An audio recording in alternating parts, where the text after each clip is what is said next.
A worrying trend persists in the nation's education system, with reading scores still lagging behind pre-pandemic levels. Despite our hopes, the pandemic's impact on student learning continues to be felt, especially in the realm of reading. Imagine a classroom where students eagerly raise their hands, eager to engage. Yet the reality is that our 3rd to 8th graders are still struggling to catch up, particularly in reading. New testing data reveals a persistent slump, a reminder that the pandemic's effects are far from over.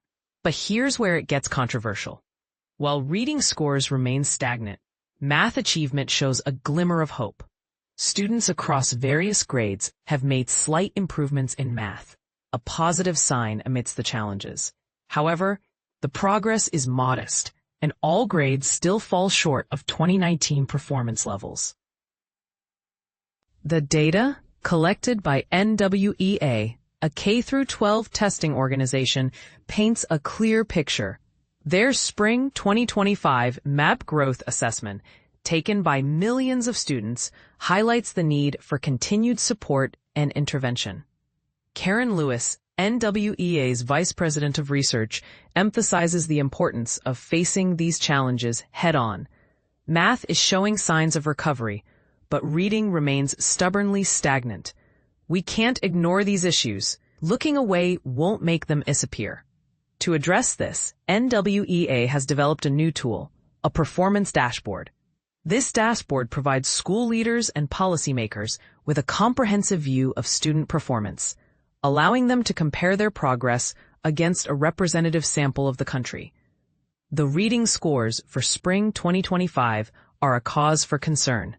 Any gains made in 2022 have been erased, with students across all grades performing at or below the lows of the pandemic era.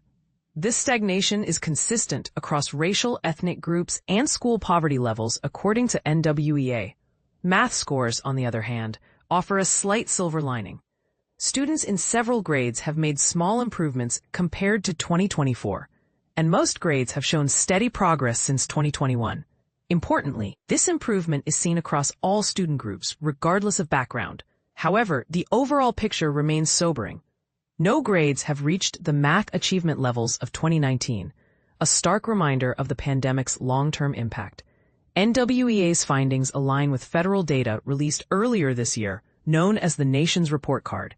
This report highlights similar worrying trends, emphasizing the need for urgent action. To address this, NWEA has launched a new public-facing dashboard. This tool provides a more frequent update on student achievement, with new data released 3 times a year. This is a significant improvement over the Nation's Report Card, which is only published every 2 years. Tom Kane from Harvard University's Center for Education Policy Research compares these data releases to health checks. 2 years is too long for students to go without a checkup, especially after a major setback like the pandemic. This new dashboard provides an essential complement to the Nation's Report Card, allowing us to track students' recovery more closely. Megan Kuhfeld, Director of Growth Modeling and Data Analytics at NWEA, adds, "Given the uneven recovery, even within schools, national trends are crucial for understanding where to focus our efforts at the local level." This dashboard helps us identify areas that need critical support and resources. As the Trump administration has reduced funding for the Institute of Education Sciences, IES, the move to provide more data to districts and states is timely. IES is responsible for collecting and publishing federal student achievement data, and its cuts could hinder our ability to understand and address these educational challenges. The question remains, how can we ensure that our students receive the support they need to recover and thrive? What steps should be taken to address the reading slump and accelerate math progress? Share your thoughts, and let's spark a conversation about the future of education.